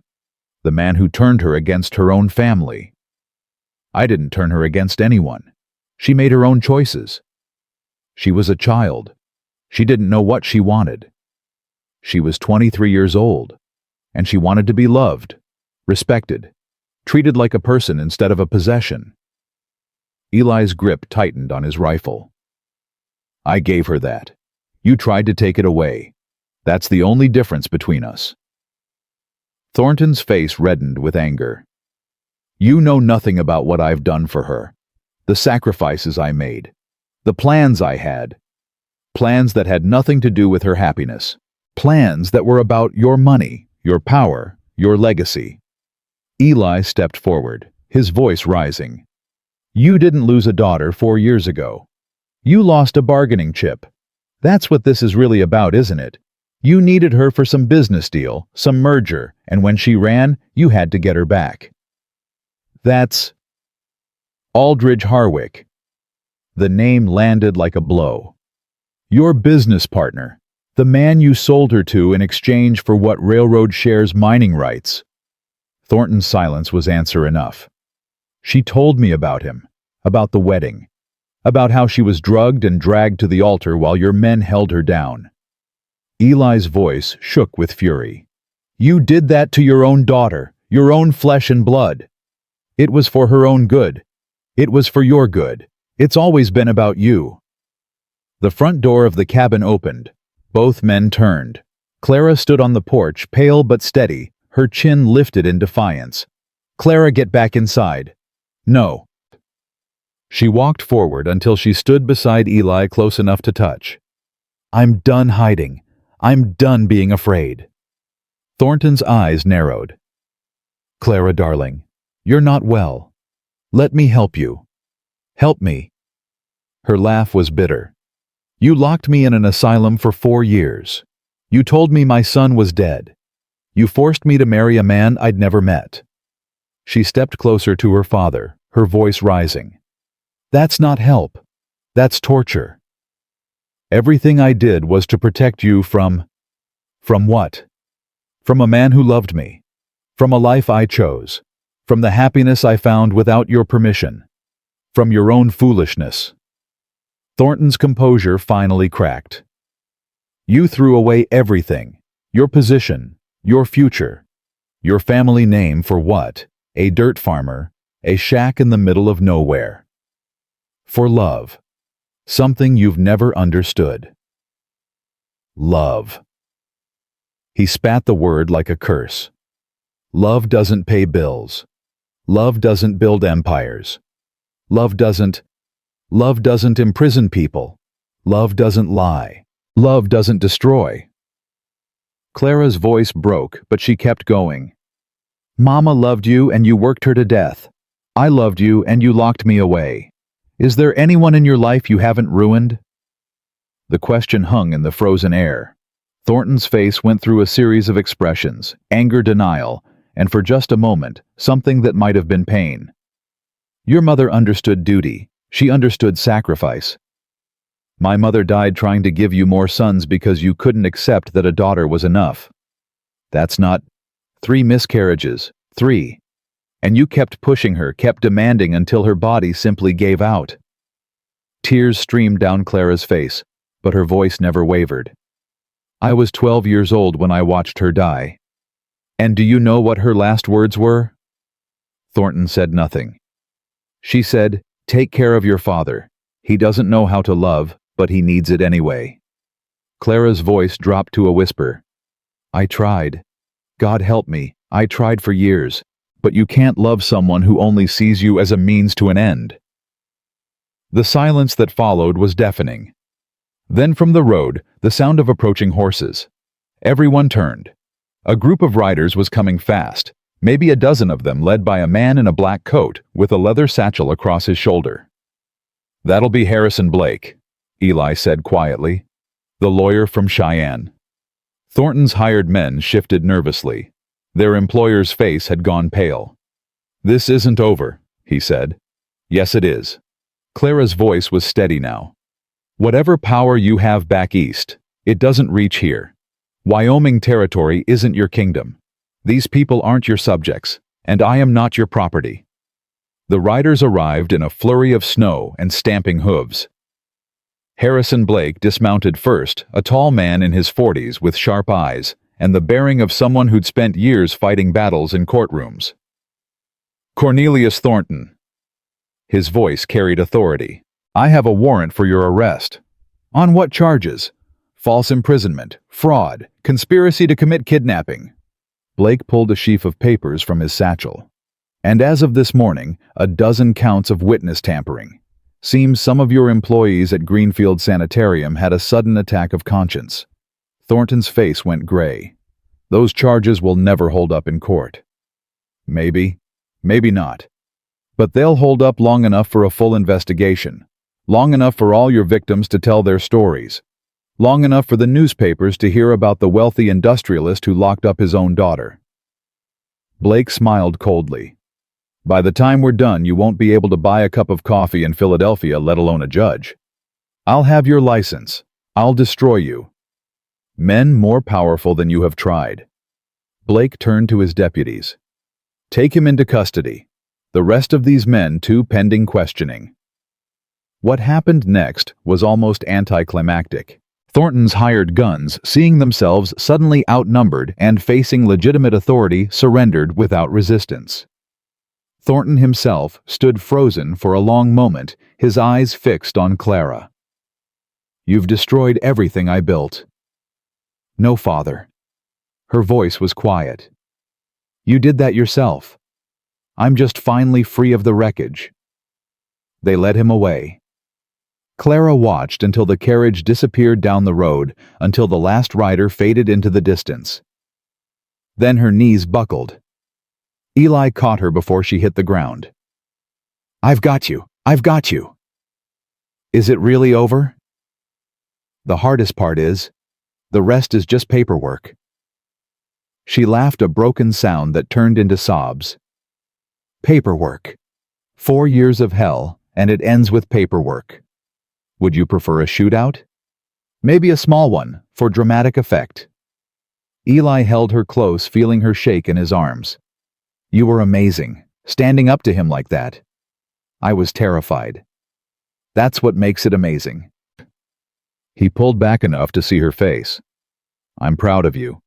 I don't think I've ever been more proud of anyone. Papa, Mama. They turned to see Sammy running toward them, his face pale but determined. The mean men are gone. They're gone, sweetheart. Clara opened her arms and he threw himself into them. They're gone, and they're never coming back. Promise. I promise. The three of them stood in the snow holding each other as the weak winter sun broke through the clouds. Harrison Blake approached, his expression softening at the sight of the reunited family. Mrs. Mercer, I need to take a formal statement at some point, but it can wait until you've had a chance to recover. Thank you. There's one more thing. He pulled an envelope from his coat. This was among the documents we seized from your father's Philadelphia office. I thought you might want it. Clara took the envelope with trembling hands. Inside was a stack of letters, each one in Eli's handwriting. He kept them all, she whispered. Every letter you ever wrote me. Over 100 by my count. Blake's voice was gentle. He intercepted every single one. Clara looked at Eli, tears streaming down her face. You never stopped trying to reach me. Never. Not once. She clutched the letters to her chest. 100 attempts to breach the walls her father had built. 100 declarations of love that had never reached their destination, until now. I need to read these, she said. You'll have all the time in the world. Eli kissed her forehead. We both will. That evening, after Blake and his deputies had gone after Sammy had been put to bed after the cabin had finally grown quiet, Clara sat at the kitchen table with the stack of letters before her. Eli sat across from her watching her read. She started with the oldest one, dated just days after she'd been taken. His handwriting was frantic, desperate, the words smudged in places where he'd clearly been writing through tears. Clara, please come home. I don't understand what happened. I don't know how to make this right. Just tell me what you need and I'll do it. Anything. Everything. She read through letter after letter, watched his desperation slowly transform into grief, then anger, then a numb acceptance that broke her heart all over again. The last letter was dated 2 years ago. The handwriting was steadier, now resigned. Clara, I don't know why I keep writing these. You've made it clear you don't want to hear from me. But I can't seem to stop. Sammy turned 3 yesterday. He asked about you. He always asks about you. I don't know what to tell him anymore. The truth seems too cruel, but the lies taste like poison. I still love you. I probably always will. But I'm starting to accept that loving you means letting you go, means building a life without you, even though every day feels like walking through fog. If you ever read this, if some miracle brings these words to you after all this time, know that there was never anyone else. There never could be. You were my heart. You still are. Goodbye, Clara. Be happy wherever you are. Always yours. Eli. Clara set the letter down, tears falling freely. You were saying goodbye. I thought I had to. His voice was rough. Thought holding on was just hurting both of us. But you kept writing. One more, and then one more after that. I couldn't seem to make myself stop completely. She reached across the table and took his hand. I'm sorry you went through that alone. I'm sorry you went through worse. We're here now, that's what matters. Yeah. He squeezed her fingers. We're here now. Later, after the fire had burned low and the cabin had grown cold, they lay together in Eli's bed for the first time in 4 years. Not making love, neither of them had the energy for that, but simply holding each other, relearning the shape of each other's bodies.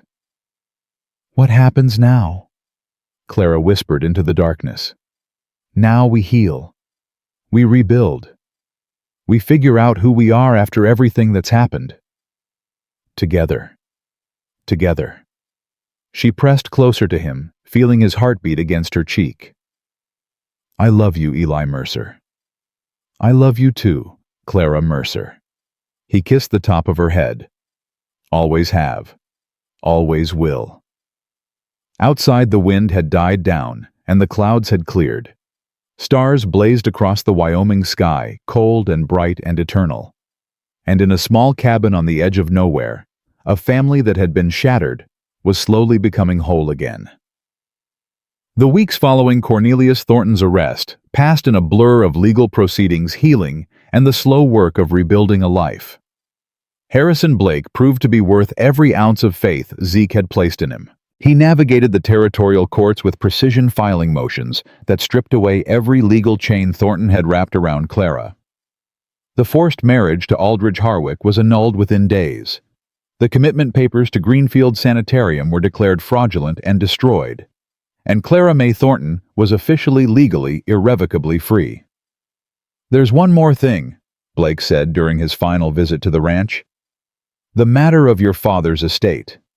Clara looked up from where she sat beside Eli on the porch. "I don't want his money." "I understand, but the courts have ruled that you're entitled to compensation for wrongful imprisonment. 4 years at the standard rate, plus damages for emotional suffering." Blake consulted his papers. "The total comes to roughly $60,000. Eli nearly choked on his coffee. $60,000? Conservative estimate. Could be more if we push for it. Clara was silent for a long moment. Then she turned to Eli. "What do you think?" "I think it's your decision. Your suffering. Your money. Our suffering. Our future." She looked back at Blake. "We'll take it, but not for ourselves." "Then for what?" "For the other women, the ones still locked up in places like Greenfield. The ones whose fathers and husbands decided they were inconvenient." Clara's voice hardened with purpose.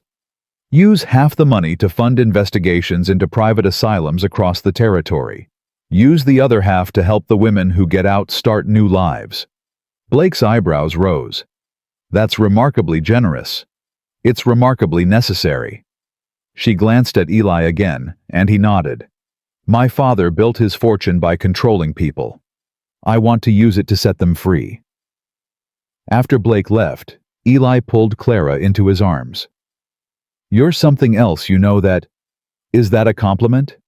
The highest one I know how to give." She smiled against his chest.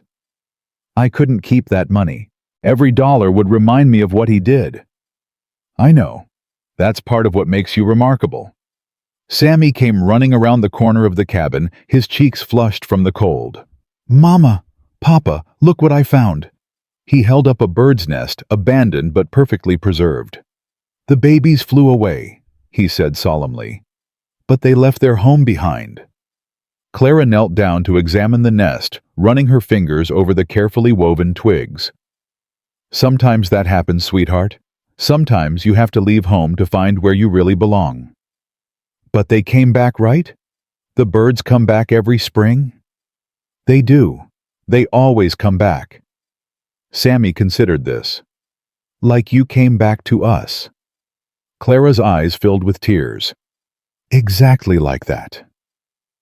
Spring arrived early that year, melting the snow and bringing new life to the frozen landscape. The cattle survived the winter with minimal losses. The vegetable garden Eli and Sammy had started showed its first green shoots. And Clara, who had spent 4 years in white-walled prisons, spent hours every day outside drinking in the sun and the wind and the endless open sky. "You're staring again," Eli said one morning, finding her on the porch at dawn. "I can't help it. I forgot how beautiful it was here.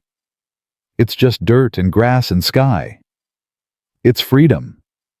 She turned to face him. "Every morning I wake up and I can't believe I get to be here, that I get to walk outside without permission, that I get to hold my son, that I get to love you." He moved closer, wrapping his arms around her from behind. "You get to do all of it, for the rest of your life. Promise?" "I promise." They stood together watching the sunrise, and Eli realized that the weight he'd carried for 4 years had finally lifted. The anger was gone. The grief was fading. In their place was something he'd almost forgotten how to feel. Hope. The wedding was Widow Calloway's idea. "You two have been living under the same roof for 3 months," she said firmly, standing in the middle of the cabin with her hands on her hips. "It's time to make it official." "We were married once already," Clara pointed out. "That ceremony was annulled. By the law, you're as unmarried as the day you were born. Does it really matter?" It matters to this community. It matters to Sammy. And whether you admit it or not, it matters to you." Clara looked at Eli, who shrugged. "She's not wrong. You want to get married again? I want to marry you every day for the rest of my life. Might as well start with a ceremony." So they planned a wedding. It would be small, they agreed, simple, just family and close friends at the little church on the edge of town. Nothing like the elaborate disaster Clara had escaped in Chicago. But word spread, as word always does in small communities. By the time the day arrived, half of Bitter Creek had invited themselves to witness the union of the rancher and the woman who'd fought her way back from hell. Clara stood in the small room behind the church, studying her reflection in a cracked mirror. Widow Calloway had altered one of her late daughter's dresses to fit a simple cream-colored cotton with lace at the collar. Nothing fancy, nothing expensive. It was perfect. "You look beautiful, Mama." She turned to find Sammy in the doorway, dressed in his best clothes, his hair actually combed for once. "Thank you, sweetheart. You look very handsome. Papa told me to come get you. He says he's tired of waiting." Clara laughed. "Is he now?" "He's been pacing back and forth for an hour. Mr. Pruitt says he's going to wear a hole in the floor." "Then we'd better not keep him waiting any longer." She took Sammy's hand, and together they walked out of the small room, down the narrow hallway, and into the church. The pews were packed. It seemed like everyone from 50 miles around had come to witness this moment. Clara saw faces she recognized. Zeke Pruitt, Mrs. Patterson from the general store, the ranch hands who'd helped during calving season, and many she didn't. But she only had eyes for one face. Eli stood at the altar, and when he saw her, everything else faded away. The people, the music, the flowers someone had gathered from the spring meadows. None of it existed anymore. Just him. Just her. Just the love that had survived everything her father had thrown at it. Sammy walked her down the aisle, his small hand gripping hers with fierce pride. When they reached the altar, he placed Clara's hand in Eli's and stepped back to stand with Widow Calloway. "Who gives this woman to be married?" the preacher asked. "I do," Sammy said loudly. "And Papa does too. We both give her because we both love her." Laughter rippled through the church. The preacher smiled. "Then let us proceed." The ceremony was brief and beautiful. Traditional vows spoken with voices that trembled. Rings exchanged, simple bands that Eli had forged himself in the blacksmith shop in town. "Do you, Elijah Mercer, take this woman to be your lawfully wedded wife, to have and to hold from this day forward, for better, for worse, for richer, for poorer, in sickness and in health, until death do you part?" "I do." Eli's voice was rough with emotion. "Now and forever. I do." "And do you, Clara May Thornton, take this man to be your lawfully wedded husband, to have and to hold from this day forward, for better, for worse, for richer, for poorer, in sickness and in health, until death do you part?" "I do." Clara's tears fell freely, but she was smiling. "With all my heart, I do." "Then by the power vested in me by the territory of Wyoming, I pronounce you husband and wife." The preacher grinned. "You may kiss your bride." Eli pulled her close and kissed her deep and long, while the church erupted in cheers. When they finally broke apart, Sammy was tugging at both their hands. "Does this mean we're really a family now, official and everything?" "Official and everything." Eli confirmed. "Can I call you Papa and Mama in front of other people now, not just at home?" "You can call us whatever you want, sweetheart." Clara scooped him up, holding him between them. "We're your parents. Nothing will ever change that. Not even bad men. Especially not bad men." The reception was held in the town square, where tables had been set up and food had been laid out in the generous communal way of frontier communities. People ate and danced and celebrated until the sun began to set. Clara found herself sitting on a bench at the edge of the festivities, watching Eli teach Sammy to square dance, while old Zeke called out instructions on his fiddle. You did it. She turned to find Widow Calloway beside her holding 2 cups of punch. Did what? Found your way home. The older woman handed her one of the cups.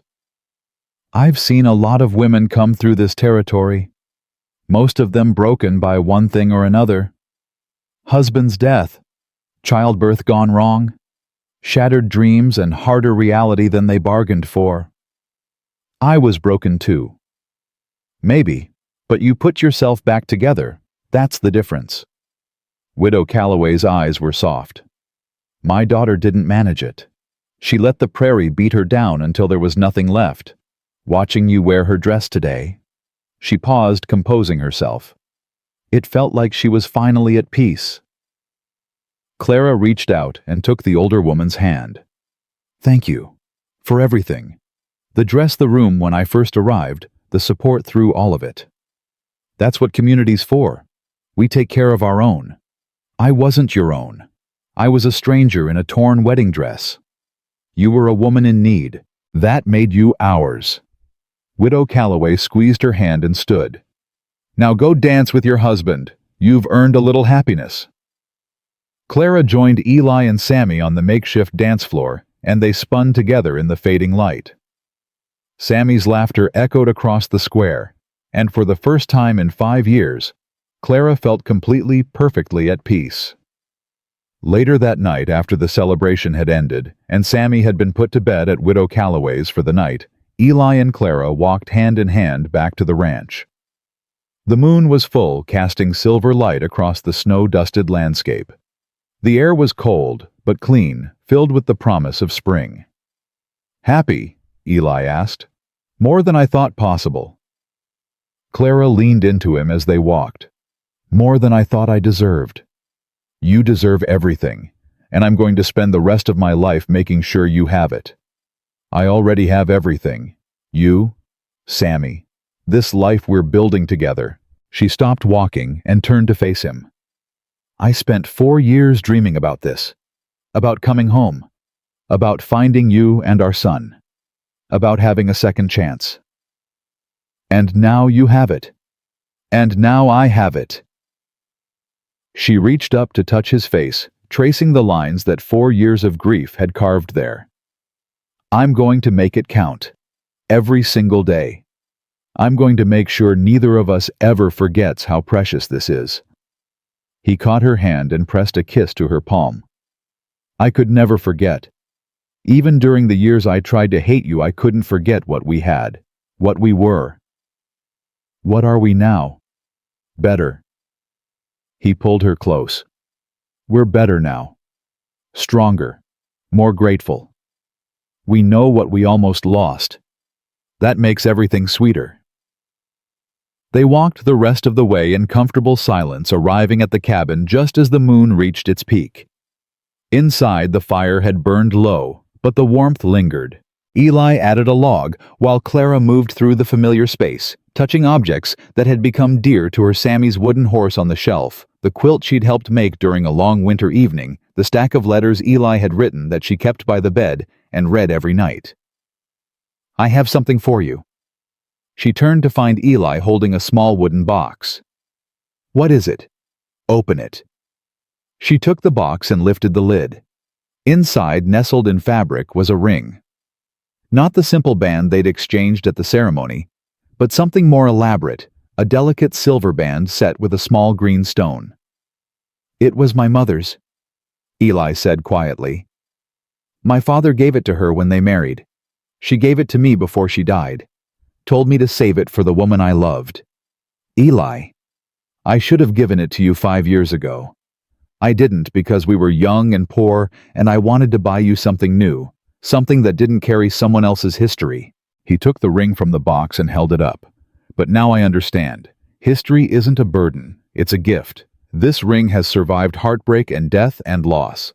It's been through fire and come out whole. He slipped it onto her finger next to the wedding band. Just like us. Clara stared at the ring, at the way the green stone caught the firelight, at the worn silver that told of decades of love. It's perfect. You're perfect. I'm really not. You're perfect for me. That's all that matters. She kissed him then, and he kissed her back, and for a long time there were no more words. Months turned into seasons. Summer came with its endless work cattle drives, fence repairs, the constant battle against the harsh Wyoming elements. Clara threw herself into ranch life with a determination that surprised even Eli. She learned to rope to brand, to ride hard across open country without losing her seat. She learned to birth calves and doctor sick cattle and negotiate prices with the buyers who came through in autumn. And through it all, she never stopped being grateful. "You're staring again," Eli said one evening, finding her on the porch watching the sunset. "I can't help it." She smiled at him. "Even after all this time, I can't believe I'm really here." "Believe it. You're stuck with us now." "Best kind of stuck." Sammy burst through the door, nearly knocking them both over in his excitement. "Mama, Papa, come look." The barn cat had kittens. They followed him to the barn, where a proud orange tabby was nursing 4 tiny bundles of fur. "Can I keep one?" Sammy asked, his eyes enormous with hope. "Please, I'll take care of it myself. I'll feed it and brush it and teach it to catch mice." Eli looked at Clara. "Your call. 1 cat, 1. And if you don't take care of it properly, I will. I promise." They let him stay in the barn to watch over his new responsibility, walking back to the cabin hand in hand. "We're going to end up with a dozen animals, aren't we?" Eli said. "Probably. Is that a problem?" "Not if it makes him happy." He paused. "Not if it makes you happy." "I'm already happy." Clara stopped and turned to face him. "I wake up every morning in a home I love, with a husband I love, and a son who calls me Mama without hesitation. I never thought I'd have any of this. Now I have all of it. You deserve more." "I don't need more." She reached up to touch his face. "I need exactly this. Exactly what we have." Winter came again, fierce and unforgiving, but this time they were ready. The cabin was warm and well stocked. The cattle had been moved to sheltered pastures. And when the snow came down so thick you couldn't see your hand in front of your face, the Mercer family stayed inside together, playing games and reading stories, and simply being. On Christmas Eve, they gathered around the fire, Eli in his chair, Clara on the small sofa, Sammy sprawled on the floor with his orange kitten, which he'd named Sunset. "Tell me the story again," Sammy said. "Which story?" "The story of how you found us, how you came back." Clara smiled. It had become a ritual, this telling. Sammy asked for it at least once a week, and she never refused. "Once upon a time," she began, "there was a woman who loved a man more than anything in the world. They had a beautiful son together, and they were very happy. But then the bad men came." "Yes. The bad men came and took the woman away. They locked her in a tower and told her she could never leave. But she didn't give up. She never gave up. Even when they told her terrible lies, even when they tried to make her forget, she held on to her love like a candle in the darkness." Sammy rolled onto his back, looking up at her. "And then she escaped. She escaped. She traveled across the whole country through snow and storms and danger because she had to find her family again. And she found us. She found you, standing on a train platform in the middle of nowhere. And when she saw you, she knew everything she'd survived had been worth it. Because we're a family. Because we're a family." Clara's voice thickened with emotion. "And families never give up on each other." Sammy was quiet for a moment. Then he sat up, his expression unusually serious for a 6-year-old. "Mama, I want to tell you something." "Anything, sweetheart." "I remember. Not everything. But I remember your voice. From when I was little." His eyes were bright with tears. "I used to hear you singing at night, in my dreams. I thought I was making it up. But it was real, wasn't it? It was you." Clara's heart stopped. "You remember. The song about the moon, the one you sing when I'm sick."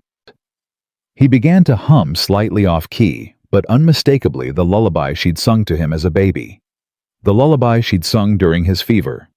The lullaby she'd thought he was too young to remember. "You remember," she whispered. "I never forgot. Even when I didn't know who you were, I never forgot your voice." He climbed up onto the sofa beside her, curling into her side. "I knew you'd come back. I always knew." Clara held him close, tears streaming down her face. Eli moved to sit beside them, wrapping his arms around both of them. "I think," Eli said quietly, "this might be the best Christmas we've ever had." "It's definitely the best one I've had in 5 years," Clara managed. "The best one ever," Sammy corrected, "because we're all together." They sat like that for a long time, watching the fire burn low, listening to the wind howl outside, feeling the warmth of their small, hard-won family. Later, after Sammy had been put to bed with sunset curled at his feet, Eli and Clara sat alone by the dying fire. "I have news," Clara said. "Good news or bad news. Depends on how you look at it." She took a deep breath. "I saw Mrs. Patterson yesterday. She confirmed what I suspected." Eli went still. "Confirmed what?" Clara took his hand and placed it on her stomach. "We're going to have another baby." The world seemed to stop. We're in the summer, July probably." She watched his face anxiously. "I know it's sooner than we planned. I know things are still uncertain with the ranch, but—" He kissed her, cutting off her words, pulling her close with a tenderness that made her heart ache. "I love you," he said when they broke apart. "I love you, and I love Sammy, and I'm going to love this baby more than I can even imagine right now." "You're not worried." "I'm terrified. But that's part of being a parent, isn't it? You love them so much it scares you." He placed his hand over her stomach, his eyes shining. "A baby. Our baby. A little brother or sister for Sammy. He's going to be insufferable. He's been asking for a sibling since he learned the word." Clara laughed. "Maybe this time you won't miss anything. First kick, first word, first step. I won't miss a single moment." His voice was fierce with determination. "I swear to you, Clara, I'm going to be there for everything." "I know you will." They held each other as the fire turned to embers, as the night deepened around them, as the snow continued to fall. And Clara realized that the story she'd been telling Sammy wasn't really about a woman escaping from a tower. It was about something bigger than that, something more important. It was about the power of love to survive anything, to cross any distance, to heal any wound. She had traveled thousands of miles to find her way home. She had survived imprisonment and abuse and despair. She had clawed her way back from the edge of madness, and it had all been worth it. Every tear, every scar, every endless night of wondering if she'd ever see her family again. Worth it for this moment, this life, this love. Summer arrived with the baby, a girl they named Hope. She had her father's dark hair and her mother's green eyes, and a cry loud enough to wake the dead. Sammy adored her. "I'm going to teach her everything," he announced, peering into her cradle with serious eyes. "How to ride and rope and read and catch fish. She's 3 days old, son. I'll wait until she's bigger, but then I'm teaching her everything." The ranch prospered. Eli's herd grew. Clara's reputation as someone who could doctor sick animals spread across the territory, and slowly, carefully, they built something permanent. A home. On a warm July evening, exactly 1 year after Hope's birth, the Mercer family gathered on the porch to watch the sunset. Sammy sat on the steps, whittling a horse for his sister. Hope bounced on Clara's knee, grabbing for everything within reach. Eli leaned against the railing, his eyes soft as he watched his family. "Mama." Sammy looked up from his whittling. "Yes, sweetheart." "Are you happy?" Clara looked at her son, at her daughter, at her husband, at the home they'd built together, at the life they'd fought so hard to have. "I'm the happiest woman in the world." "Good." He returned to his carving. That's what I told Johnny Miller at school. He said nobody could be that happy. I told him he was wrong." Eli laughed. "What did Johnny say to that?" "He said I was lying, so I punched him." "Samuel. He deserved it." The boy's jaw set in a way that was purely his father's. "Nobody calls my mama a liar." Clara exchanged a look with Eli, trying not to smile. "We'll discuss appropriate responses to insults later," she said. "But Sammy—" "Yeah. Thank you for defending me." He grinned, missing 2 front teeth. "That's what families do." Clara pulled him close, pressing a kiss to the top of his head. On her lap, Hope gurgled happily. Eli moved to sit beside them, wrapping his arm around Clara's shoulders. "This," Clara said softly, "this is what I survived for. This exact moment." "There'll be more moments," Eli promised. "Thousands of them. Millions. We have a whole lifetime ahead of us." "I know." She leaned into him, breathing in the scent of home. "And I'm going to treasure every single one." The sun sank below the horizon, painting the sky in shades of gold and pink and purple. The first stars emerged bright and eternal, and in a small cabin on the Wyoming prairie, a family that had been broken watched the night arrive together whole at last. Clara had spent 4 years in darkness, dreaming of this light. She had crossed a continent to find it. She had fought an empire to keep it. And now finally, forever, she was home. The woman who stepped off that train in a torn wedding dress had been searching for her lost family. But she found something more than that. She found herself. She found her strength. She found a love that couldn't be broken by distance or time or cruelty. And she found the truth that would guide the rest of her life. Home isn't a place. It's the people who hold your heart. And once you find them, no force on earth can keep you apart. Not ever again.